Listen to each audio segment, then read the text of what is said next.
Salve, salve, queridos alunos! Como já avisado em sala, né? Por questão de tempo e agilidade, irei gravar este vídeo explicando os exercícios de anatomia. Esse primeiro vídeo será especificamente sobre o sistema muscular e articular. Então, os músculos, questão esqueléticos, os membros estão organizados em unidades funcionais chamadas compartimentos. No distúrbio chamado de síndrome compartimental, pressão interna ou externa constringe estruturas dentro de um compartimento, resultando em um dano de vasos sanguíneos e redução subsequente do suprimento sanguíneo, denominado de isquemia, para as estruturas do compartimento. Os sintomas incluem dor, queimação, pressão, palidez de pele e paralisia. As causas comuns da síndrome compartimental são lesões de esmagamento e penetrantes, contusão, dano aos tecidos subcutâneos sem que a pele tenha sido interrompida, distensão muscular, estiramento de um músculo ou aparelho engessado, inapropriadamente aplicado. A pressão elevada no compartimento pode ter consequências graves como hemorragia, lesão tecidual e edema, acúmulo de líquido intersticial. Uma vez que as fáscias profundas, revestimento de tecido conjuntivo, que encerram os compartimentos são muito fortes, o sangue e o líquido intersticial acumulados não conseguem sair e a pressão elevada pode literalmente impedir o fluxo sanguíneo e privar de oxigênio os músculos e nervos circunvizinhos. Uma opção de tratamento é a fasciotomia, um procedimento cirúrgico no qual a fáscia muscular é cortada para aliviar a pressão. Sem intervenção, os nervos podem sofrer danos e os músculos podem desenvolver tecido cicatricial, resultando em encurtamento permanente dos músculos, uma condição chamada de contratura. Se não forem tratados, os tecidos podem morrer e o membro pode perder a capacidade de funcionar. Uma vez alcançada essa fase da síndrome, a amputação pode ser a única opção de tratamento. E aí na imagem nós temos aí o compartimento posterior da coxa, compartimento medial da coxa e o compartimento anterior da coxa. E os músculos, no caso, não estão identificados, né? Eu tirei o nome dos músculos desta imagem. E temos então como pergunta: assinale a alternativa correta. Os músculos localizados no compartimento anterior da coxa são. Então ele quer saber no compartimento anterior, ou seja, na frente da coxa. Então nós temos letra A, músculo iliopsias, sartório, o reto da coxa, também é chamado reto femoral, vasto intermédio, vasto lateral, vasto medial e o semimembranáceo. Letra B, reto da coxa, vasto intermédio, vasto lateral e vasto medial. É importante mencionar que o reto da coxa, o vasto intermédio e o vasto lateral e medial compõem o que nós chamamos de quadríceps femoral. Ambos estão no lado anterior, no compartimento anterior, assim como o semimembranáceo e o semitendinoso. Então, a resposta correta até agora fica a letra B.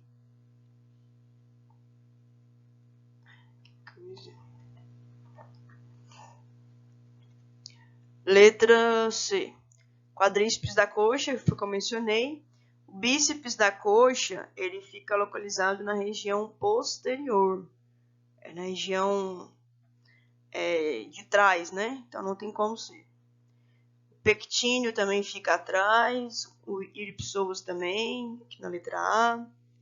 Bíceps da coxa atrás. Então realmente a única questão certa nesta é a letra B. Questão número 2. Sabemos que o tecido muscular é classificado em 3 tipos: tecido muscular estriado cardíaco, tecido muscular estriado esquelético, tecido muscular não estriado ou liso. Conforme informação acima, a alternativa que indica o tipo de músculo relacionado com a nossa locomoção, com a nossa movimentação, é apenas o músculo estriado esquelético. Apenas estriado esquelético. Letra B. B, que tá ruim para escrever. Letra B. Assinale a alternativa correta. O ligamento cruzado anterior e o ligamento cruzado posterior fazem parte da articulação do joelho. Então, no joelho, vimos nas aulas práticas os ligamentos cruzados. Acerca dos músculos flexores dos dedos, é correto afirmar que os músculos flexores nos dedos ficam na parte interna do nosso antebraço. Anatomicamente falando, fica na parte anterior. Letra A. São organizados a partir do tendão dos músculos extensores. O cara pergunta uma coisa e aqui está escrito outra oposta, né? Completamente oposta, nada a ver. São observados 2 grupos, um superficial e outro profundo. Sim, existem os flexores superficiais e os flexores profundos. Podemos observar estes músculos na parte posterior? Não, na parte anterior.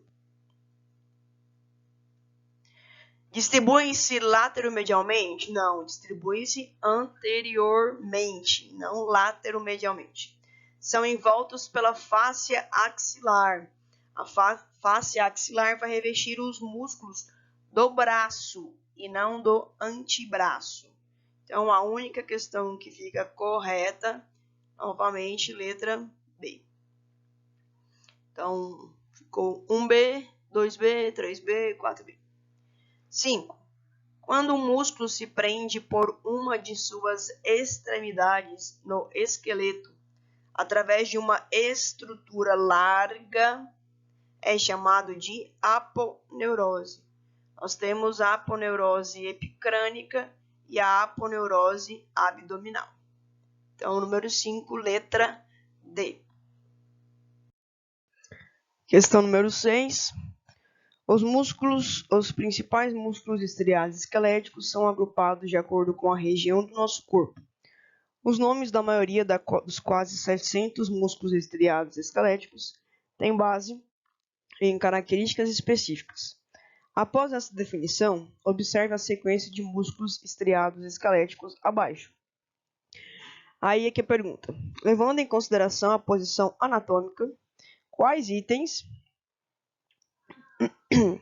aponta uma sequência de músculos esqueléticos de podal para cranial? Ou seja, ele quer a sequência de músculos dos membros inferiores para a região do crânio. A partir disso, item 1. Músculo bucinador. Já começou errado, porque o bucinador está presente no crânio. E aqui deveria começar com o músculo no membro inferior. 2. Músculo infraespinal. O músculo infraespinal está ali próximo da escápula. Então, também deveria começar com o músculo no membro inferior e começou com o músculo no membro superior. 3. Músculo tibial posterior, localizado na tíbia. Tíbia, membro inferior, tá certo? Músculo vasto lateral na coxa. Músculo peitoral maior no tórax e músculo esternocleidomastoide. Todos os músculos seguem a sequência de podal para cranial. Então, o item 3 está tudo correto. Segue a sequência. Item 4. Músculo miloioide. Esse músculo ele começa no pescoço. Ioide, osso ioide, né? Então, começou no pescoço e não na região inferior. Tá errado. 5. Músculo flexor longo do hálux. Hálux está localizado no membro inferior, tá certo? Músculo piriforme na coxa, Atíssimo do dorso, na região do dorso, né? Subindo. E o digástrico também na região do pescoço. O item 5 está tudo correto. Segue a sequência que ele está pedindo, de podal para cranial. Então, item 3 e 5. Resposta correta, letra E. Questão número 7. Uma jogadora de futebol de 17 anos de idade sofreu fratura da tíbia esquerda. Depois da perna ficar imobilizada por 8 semanas, ela se surpreendeu verificando que o músculo gastrocnêmico, localizado lá na região da panturrilha, estava com uma circunferência significativamente menor que antes da fratura. Qual a explicação mais provável? Bom, como o músculo ficou imobilizado, não precisava mais de tanta proteína no músculo, não precisava mais de tanta força. Consequentemente, houve um processo de atrofia, de redução no volume celular por reduzir as proteínas contráteis. Então, letra A. Diminuição do número de fibras musculares no gastrocnêmico esquerdo. Está errado, porque se houvesse essa diminuição, não ocorreria depois a recuperação. Então, está errado. Diminuição do fluxo sanguíneo não tem nada a ver com o fluxo sanguíneo, tem a ver com a imobilização que ela teve. Redução temporária na síntese proteica de actina e miosina. Isto, exatamente isto. Como ela não precisa mais de tanta força, não precisa mais de tanta proteína. Então, reduz a síntese. Aumento na atividade glicolítica no músculo afetado. Não tem nada a ver com o carboidrato, que é a via glicolítica. E a denervação progressiva. O problema dela não foi perder os nervos. Denervação progressiva seria perder os nervos, né? O problema realmente foi a redução na síntese, porque a perna ficou imobilizada. Então, resposta certa, letra C. Questão 7, letra C. Número 8. Durante uma demonstração para estudantes de medicina, um neurologista usa a estimulação cortical magnética para desencadear disparos do nervo ulnar em um voluntário. O nervo ulnar é aquele localizado ali próximo ao cotovelo. Aquele quando a gente bate o cotovelo numa quina, a gente sente um choque. Com uma estimulação de amplitude relativamente baixa, potenciais de ação são registrados apenas nas fibras musculares do dedo indicador. À medida que a amplitude do estímulo é aumentada, potenciais de ação são registrados nas fibras musculares, tanto do indicador quanto do músculo bíceps. O que quer dizer isso, né? Coloca lá um choque no braço. Quando esse choque é leve, apenas o indicador vai mexer. À medida que esse choque aumenta o estímulo, o músculo bíceps também começa a ser contraído. Item 1. O músculo bíceps braquial refere-se a um músculo com duas origens, certo? Localizados na escápula, que se inserem na região do cotovelo. O item 1, tudo certo. Item 2. O músculo bíceps ocorre apenas na região do braço. Não, aí não. O bíceps, ele ocorre também, existe o bíceps femoral. Então, não é apenas na região do braço. Item 2, completamente errado.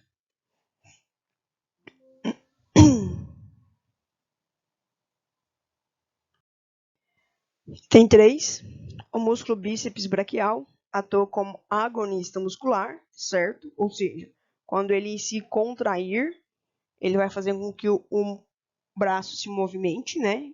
Tenha a flexão. E o tríceps braquial atua como antagonista. Enquanto o bíceps se contrai na região posterior, né, do braço, o tríceps vai ter que esticar ao invés de contrair. Então, ele atua de maneira oposta. Completamente certa essa questão. O músculo bíceps possui uma origem e 2 ventres musculares. Errado, completamente errado. Possui 2 origens e 1 ventre muscular. Então, ficou correta a questão 1 e 3. Questão 1 e a questão 3. Vai ficar feio demais aqui. Questão 9. O levantamento de peso pode resultar em um aumento exagerado na massa do músculo esquelético. Então, pessoas que fazem musculação. Tal aumento é primariamente atribuído a qual das seguintes opções?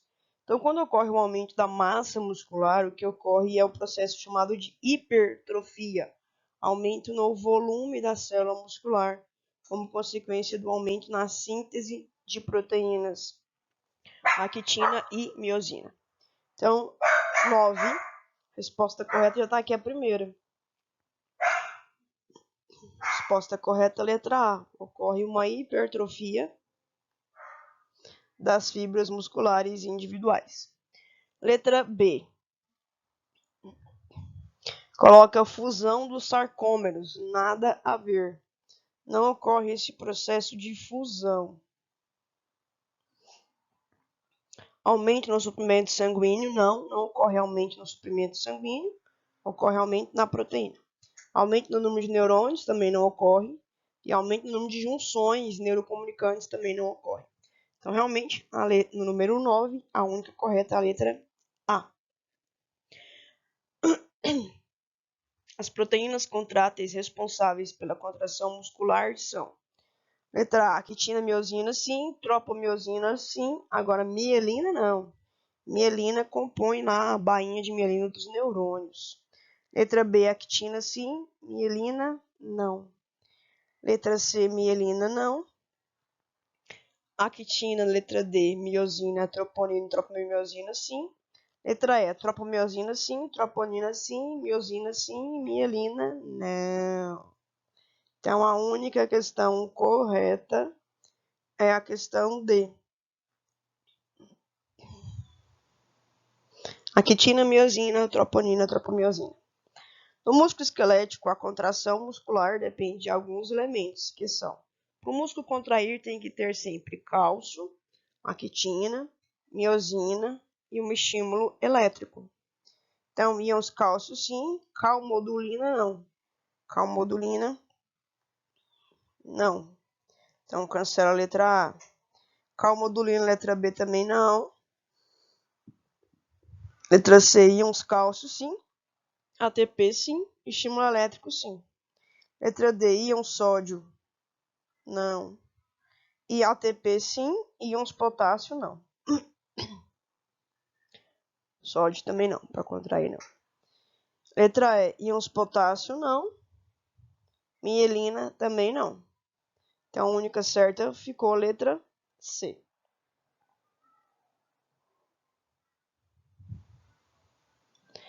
Número 12. O músculo liso também pode ser chamado de músculo visceral, já que compõe as nossas vísceras. Músculo não estriado. Músculo involuntário. E miocárdio não, né? Miocárdio é o músculo que compõe o coração. Então, ficou certo 1, 2 e 3. Questão 13. O levantador de peso, Jamal, pratica muitas horas por dia há algum tempo. E seus músculos estão notavelmente maiores. Bom, se eles estão maiores, quer dizer que no Jamal ocorreu o processo de hipertrofia.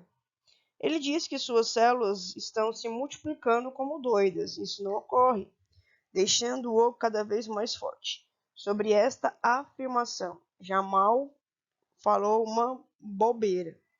Então, essa afirmação está correta? Não, não está correta. Por quê? Porque as células não se multiplicam como doidas, as células musculares.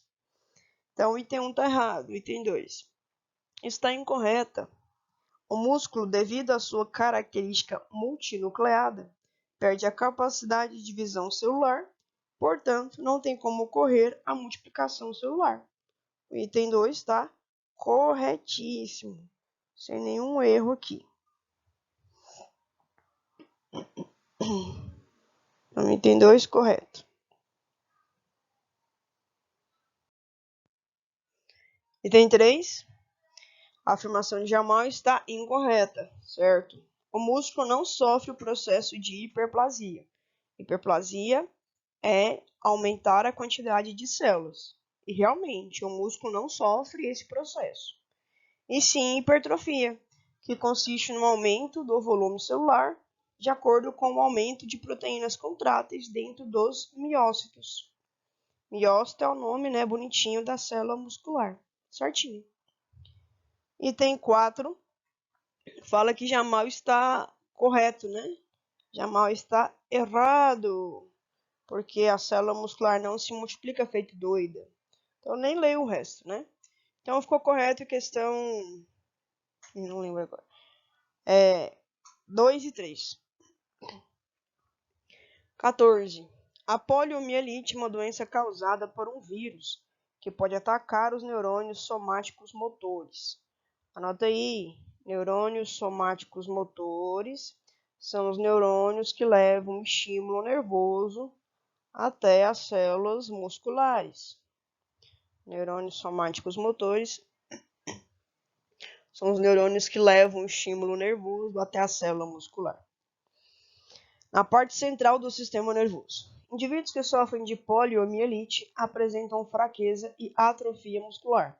Claro, né? Como o vírus destrói os neurônios motores, não chega estímulo até a célula muscular. Então, não há esse processo de contração muscular. Em alguns casos, os indivíduos morrem em decorrência de paralisia respiratória. Morre porque o diafragma não vai mais contrair. O diafragma é um músculo esquelético, ele precisa dos neurônios motores funcionando. Sobre o funcionamento das fibras musculares, com os sintomas exibidos pelos indivíduos afetados, analise as questões abaixo. Item 1. A poliomielite acomete a inervação dos músculos esqueléticos. Certo? Com isso, o estímulo elétrico que chega ao músculo é menor, ok? Levando à redução da contratilidade.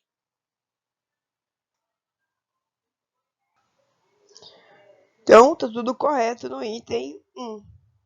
A poliomielite acomete esse processo aí de inervação e redução da contratilidade. Item 2. A poliomielite acomete todos os tipos de músculo. Não. A poliomielite não acomete todos os tipos de músculo, apenas músculo estriado esquelético. 3. Os músculos esqueléticos atrofiam devido à menor estimulação elétrica, certo? Que leva à redução da força muscular por reduzir as proteínas contráteis, actina e miosina. Tudo certo no item 3. Item 4. Os neurônios somáticos motores inervam os músculos esqueléticos, certo?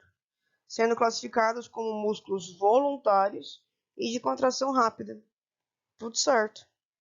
Então, as questões corretas, na questão 14, fica 1, 3 e 4. 1, 3 e 4. Questão 15. Enquanto tomava o ônibus rumo ao supermercado, Davi, de 11 anos de idade, informa a mãe que precisa ir ao banheiro urinar. Sua mãe pede para que segure até chegar à loja. Que músculos precisam permanecer contraídos para segurar a urina? Para segurar a urina, precisamos contrair o músculo esfíncter externo, que é composto por músculo estriado esquelético. Aqui de cara, sem precisar ler muito, eu já posso anular a questão C e anular a questão D, porque coloca como músculo liso. Não é músculo liso, é músculo estriado esquelético. Então, fica aí possíveis, né? A, B e E. Vamos na A. Esfíncter urinário externo, sim. Músculo estriado esquelético, certo? Esfíncter urinário interno, não. O esfíncter que nós temos controle é do lado de fora, não o interno. Esfíncter renal externo. Para você eliminar a urina, não, depende lá dos rins, depende já da bexiga, né? Não existe esse esfíncter renal externo, não, viu?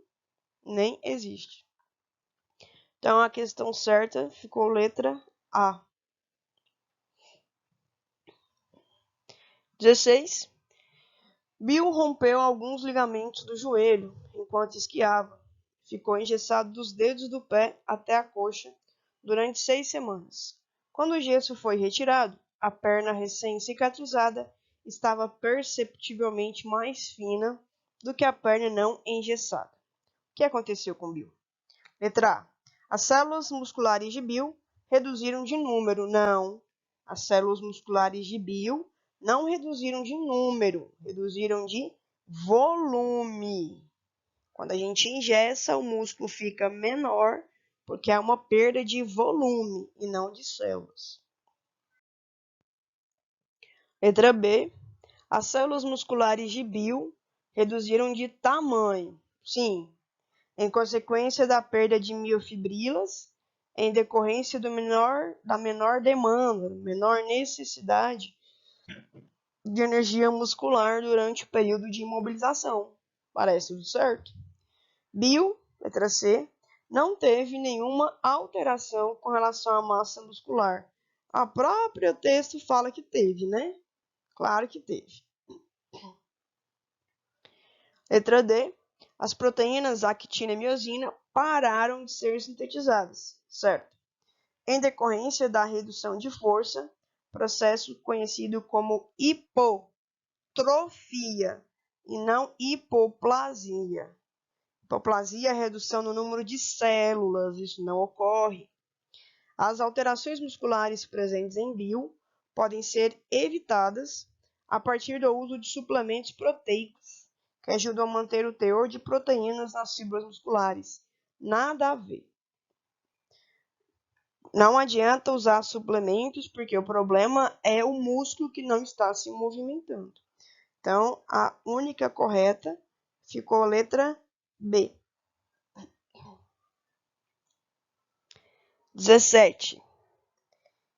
Ming, uma menina de 3 anos de idade, gosta de formar com a sua língua um cilindro, que utiliza como canudo quando bebe leite.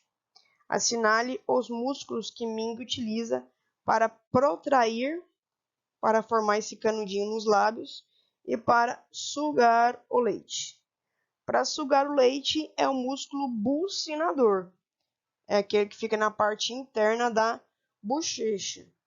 O músculo aqui, ó, zigomático, não tem nada a ver com sugar o leite, nem o maior e nem o menor. O masseter tem a ver com mastigação e não sugar. Então, nós temos músculo bucinador em 2 lugares. Aí nós temos o músculo risório, na letra C, e o músculo orbicular da boca. O músculo risório é para você dar um sorriso, e não para protrair os lábios, para juntar os lábios. Protrair é juntar os lábios. Então, para que a gente consiga juntar os lábios, é necessário o músculo orbicular da boca. Possibilita que você abra e feche os lábios. Então, a única questão certa é a letra E. Estudantes de graduação em antropologia estão aprendendo sobre a força da mordida dos homens de Neandertal. Como isso é um aspecto significativo da mastigação, é de suma importância compreender as fixações musculares na mandíbula e especificamente as ações que esses músculos produzem. São exemplos de músculos, já te está dando aqui a dica, é mais de um, da mastigação. Então, para que nós consigamos mastigar, entra em ação o músculo masseter, mas não apenas o masseter. Nós temos também, com grande importância, o músculo temporal e os músculos pterigoide, medial e lateral. Então, aqui ele coloca na letra B masseter temporal apenas, não é apenas os dois. Masseter, letra D, ipteриgoide medial lateral apenas, não é apenas os dois. Letra E, masseter sim, temporal sim, pterigoide sim, e zigomático. O zigomático não tem nada a ver com uma mastigação. O zigomático tem a ver com a movimentação do lábio superior. Então, a única questão que tem os músculos da mastigação é a letra A. Masseter, temporal, pterigoide medial e lateral apenas. Questão 19. A injeção intramuscular perfura a pele e a camada subcutânea para penetrar no músculo propriamente dito. As injeções intramusculares são preferíveis quando existe o desejo da pronta absorção, quando há indicação de doses maiores que aquelas que podem ser fornecidas por via subcutânea ou quando o medicamento é muito irritante para ser administrado por via subcutânea. Os locais comuns das injeções intramusculares são: o local comum da injeção intramuscular é na região do glúteo, na região vasto-lateral e na região do deltoide. Então, sobre isso, item 1. Entre os glúteos máximo e médio, ou especificamente no glúteo médio, né, que é mais profundo, então tá certo. Entre os glúteos médio e mínimo, não. O mínimo já está lá perto do osso, então a gente não quer atingir o mínimo, até porque ele fica próximo do nervo ciático. No músculo deltoide, sim, podemos aplicar injeções subcutâneas no deltoide, sem problema. Então, 1 e 3. Na porção média do músculo vasto medial. Não, a gente aplica na porção média do músculo vasto lateral, na parte externa da coxa, não na parte interna da coxa, vai dar dor no paciente. Então, questão 1 e 3 até agora. Na parte lateral do vasto lateral, né? Sim. O vasto lateral é o músculo da lateral da coxa. E no reto do abdômen. Não, né? No reto do abdômen a gente aplica a injeção subcutânea e não intramuscular.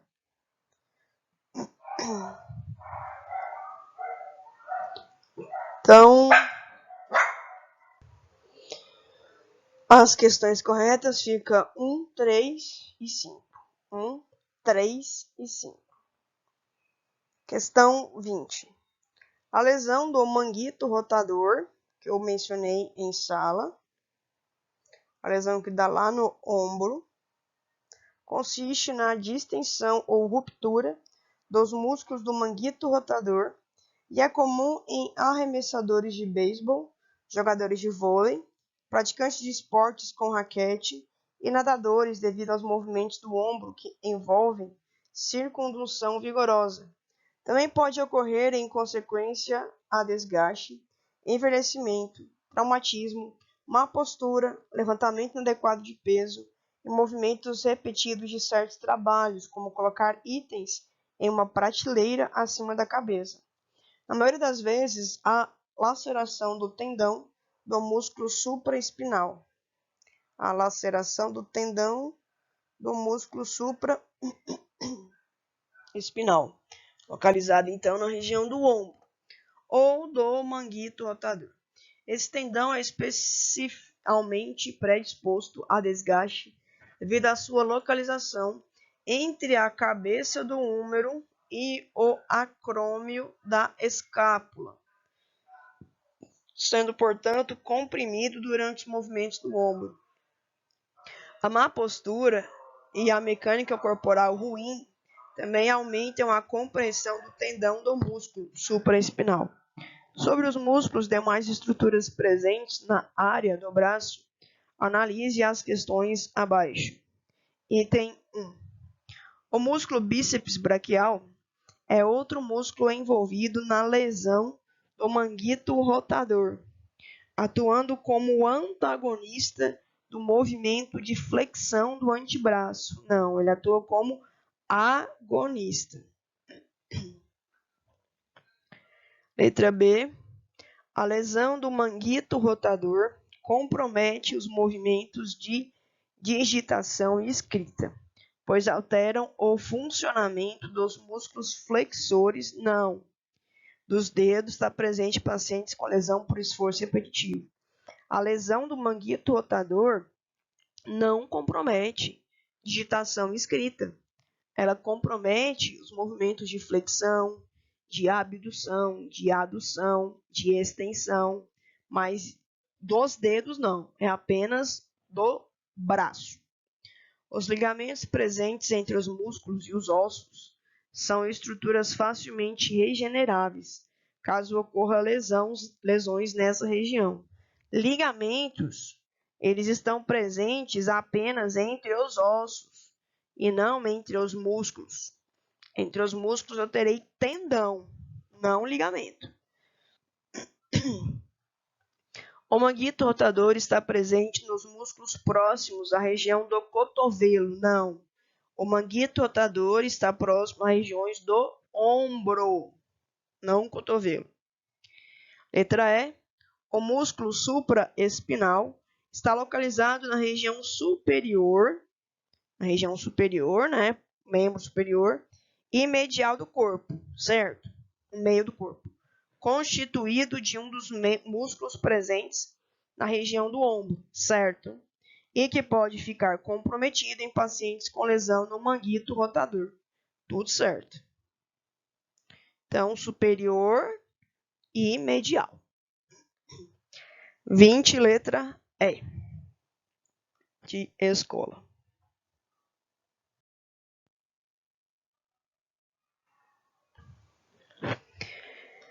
Texto 1. José vem fazendo centenas de arremessos por dia, a fim de aperfeiçoar a curva da bola. Ultimamente ele vem sentindo dor no braço que faz os arremessos. O médico diagnosticou ruptura do manguito rotador. José ficou confuso, pois não conhecia essa estrutura de seu ombro. Explica José que o médico quis dizer como essa lesão pode afetar os movimentos do seu braço. Texto 2. Perry dirigia sua liga de beisebol imaginário até que o seu melhor arremessador entrou na lista de incapacitados, com lesão no ombro, diagnosticada como lesão no manguito rotador. Sobre a estrutura do manguito rotador citado no texto 1 e 2, pode-se afirmar que, item 1, o manguito rotador inclui tendões dos músculos subescapular, supraespinal, infraespinal e redondo menor. Tudo certo. Na dúvida, procura o que é o manguito rotador. 2.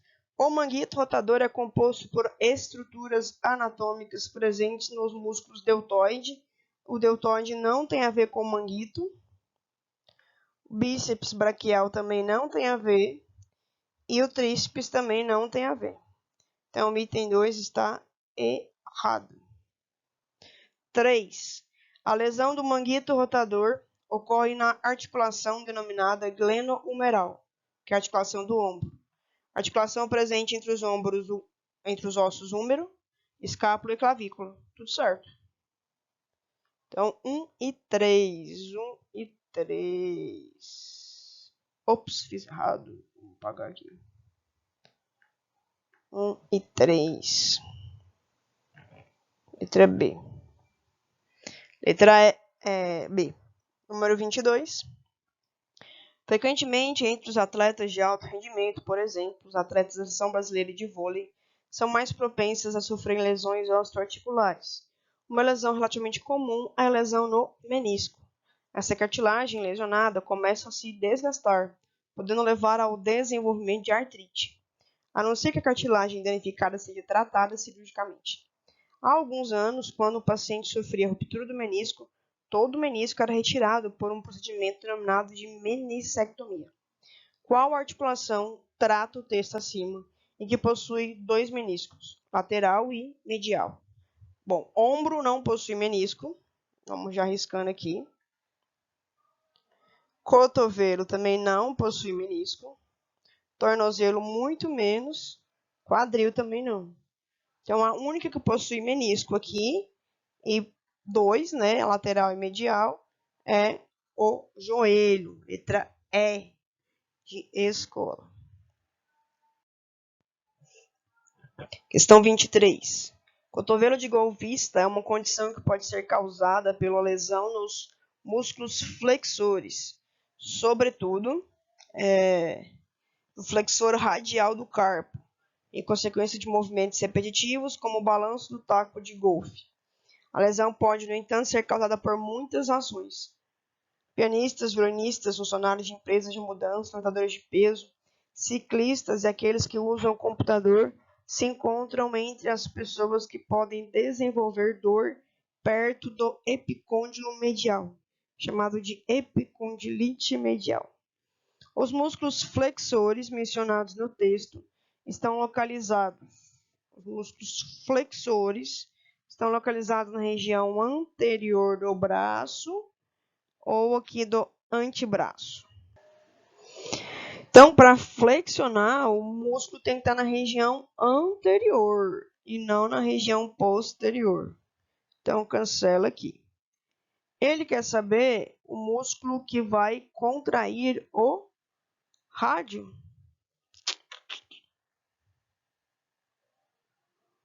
Flexor radial do carpo. Flexor radial, então, localizado no rádio do carpo. Então, está no antebraço, rádio antebraço. Então, não é no braço, é no antebraço. Na região anterior do antebraço, sim. Região lateral, não. Região posterior, também não. Então, a única correta, letra C. 23, letra C. 24. A paralisia de Bell, também conhecida como paralisia facial, consiste em paralisia unilateral dos músculos das expressões faciais. É consequência de agravo ou doença do nervo facial. A paralisia provoca queda de todo um lado da face nos casos graves. A pessoa não consegue franzir a testa, fechar o olho ou apertar o lábio no lado afetado. Os sinais e sintomas da paralisia de Bell imitam a paralisia decorrente de uma AVE.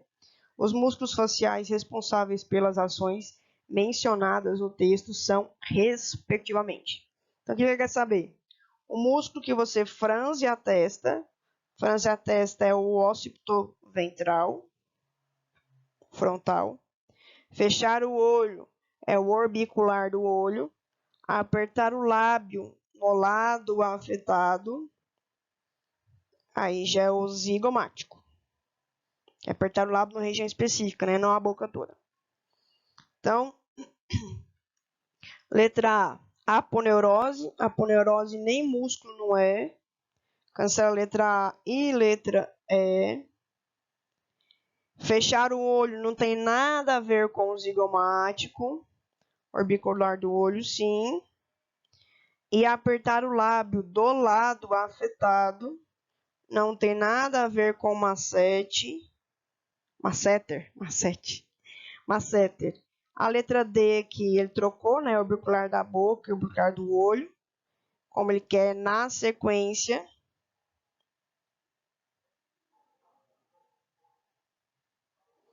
Aqui ele coloca apertar o lábio no lado afetado, né? Ah, não consegue. Então, por não conseguir apertar o lábio, o orbicular da boca foi comprometido, né? Mas aqui não tem opção orbicular da boca, tem zigomático. Então, a resposta correta, letra B. B.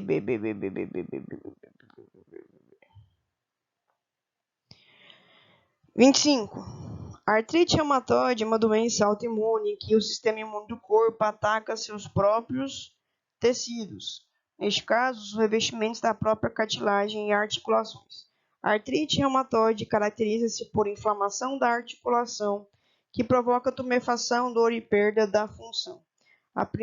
O principal sintoma da artrite reumatoide consiste em inflamação da membrana sinovial sem tratamento. Ocorre espessamento da membrana e acúmulo de líquido sinovial. A pressão resultante provoca dor e hipersensibilidade. Em seguida, a membrana produz um tecido de granulação normal, denominado panos ou pano, que adere à superfície da cartilagem articular e algumas vezes provoca erosão completa da cartilagem. Quando a cartilagem é destruída, o tecido fibroso une-se às extremidades ósseas expostas. O tecido fibroso ossifica e funde-se com a articulação, tornando-o imóvel. O efeito incapacitante final da artrite reumatoide. O crescimento do tecido de granulação provoca a distorção dos dedos da mão, que caracteriza as mãos das pessoas que sofrem de artrite reumatoide. O tipo de articulação mencionada no texto acima é a articulação sinovial, presente nas articulações localizadas no joelho, sim, ombro, sim, cotovelo, sim. Falange, sim.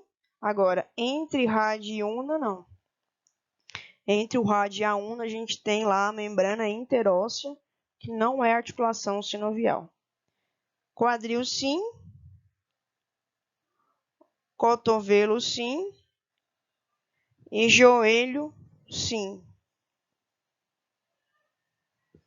Joelho, ombro e cotovelo. Quadril, sim. Sínfise púbica, não. Joelho, sim. Ombro, sim. Entre metacarpos e falanges, sim. Suturas cranianas, não. Então, nessa questão, tem duas respostas corretas. Letra A, joelho, ombro e cotovelo. E letra C, quadril, cotovelo e joelho.